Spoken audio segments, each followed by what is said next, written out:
¿Quién no recuerda esos días de colegio en Perú? Los ensayos para el desfile, horas y horas, las celebraciones del Día de la Madre, los festivales que parecían no acabar nunca. Vamos, que eran parte del ADN de la vida escolar. Pero ojo, que las reglas han cambiado y mucho. Lo que antes era una tradición de toda la vida, pues ahora puede ser motivo de sanción. Así de claro. Entonces, ¿qué ha pasado aquí? ¿Por qué de repente estas costumbres tan nuestras, tan de siempre, parece que están desapareciendo? La pregunta que está en el aire y que vamos a responder hoy es esa. ¿De verdad hay una ley que prohíbe todo esto? Vamos a verlo. Pues sí, porque estamos ante una nueva realidad en los colegios peruanos. Hemos pasado de una tradición que todo el mundo aceptaba a un nuevo marco donde la prioridad absoluta es el tiempo dentro del aula. Venga, vamos a meternos de lleno en el asunto. Es hora de poner la ley bajo la lupa y entender exactamente cuál es ese marco legal que está protegiendo el tiempo de aprendizaje y de paso cambiando el día a día en las escuelas. Y aquí la tenemos. La pieza clave de todo este puzzle, la Ley número 29.944, la Ley de Reforma Magisterial. Y cuidado, porque esta ley no va solo de sueldos o ascensos, no. Establece un principio que lo cambia todo. La educación es un bien público esencial y como tal hay que protegerlo por encima de todo. Y la ley en esto es súper clara. Define perfectamente los deberes del profesorado. Tienen que cumplir su jornada, tienen que completar el calendario escolar y, aquí viene el punto clave, tienen terminantemente prohibido usar horas de clase para actividades que no sean de aprendizaje. Esto, claro, apunta directamente a esos ensayos interminables para desfiles y festivales. Vale, pero ¿esta regla es para todos por igual? ¿Afecta de la misma manera a un colegio público que a uno privado? Vamos a ver cómo se aplica esta protección del tiempo de clase en ambos sistemas. Bueno, y esta tabla lo deja meridianamente claro. En los coles públicos, la ley de reforma magisterial se aplica a rajatabla. Un profe que usa sus horas para un ensayo está incumpliendo sus deberes, sin más.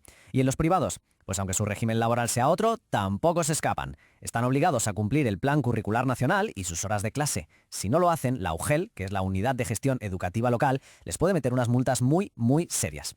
El mensaje al final es el mismo para todos. Las horas de clase son sagradas. Y para que nos hagamos una idea de lo que hablamos, estas son las cifras. El Ministerio de Educación, el Minedu, fija un mínimo de horas de clase al año que no es negociable. Hablamos de 900 horas en inicial, 1.100 en primaria y 1.200 en secundaria. Con estos números está claro que cada hora cuenta, y mucho.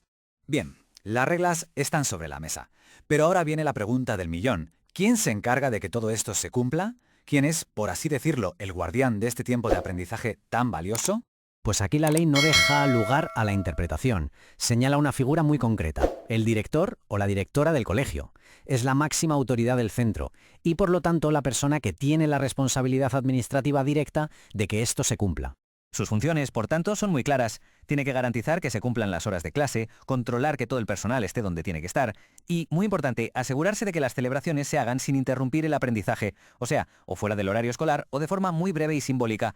Se convierte literalmente en el guardián del tiempo de sus alumnos y alumnas. Pero bueno, ¿por qué una norma tan estricta? ¿Cuál es la razón de fondo para cortar con décadas de tradición?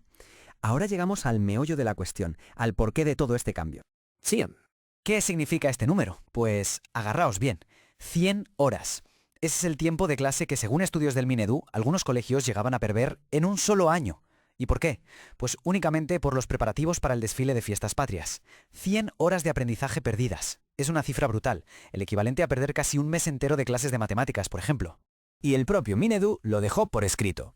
En un país que está luchando con uñas y dientes por cerrar las brechas de aprendizaje, perder tantísimo tiempo de clase es, simple y llanamente, inaceptable. Y lo peor es que ese tiempo de ensayos, una vez perdido, es casi imposible de recuperar.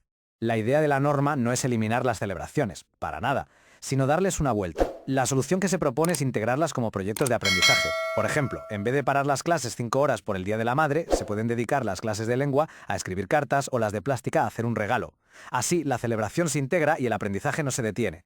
Sabiendo todo esto, el papel que juega la comunidad educativa, es decir, las familias, cambia por completo. Se pasa de ser un simple espectador a tener un rol muchísimo más activo, un rol fundamental. De hecho, la propia normativa usa esta palabra, fiscalizadores. Define a las familias y a la comunidad como los fiscalizadores del sistema. Esto significa que les da el derecho y también el deber de exigir una educación de calidad y de asegurarse de que el tiempo de aprendizaje de sus hijos e hijas se respeta. Es una herramienta muy potente.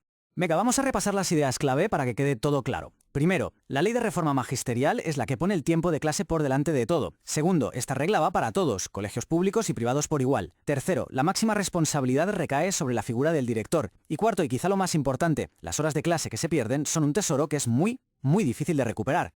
Y cerramos con una reflexión. La ley está ahí para proteger un derecho fundamental, el derecho a aprender. No pretende acabar con las tradiciones, sino asegurarse de que lo principal, la educación, sea siempre la prioridad número uno. Así que la pregunta que nos queda a todos es, ¿se está cumpliendo esto en todos los colegios del país?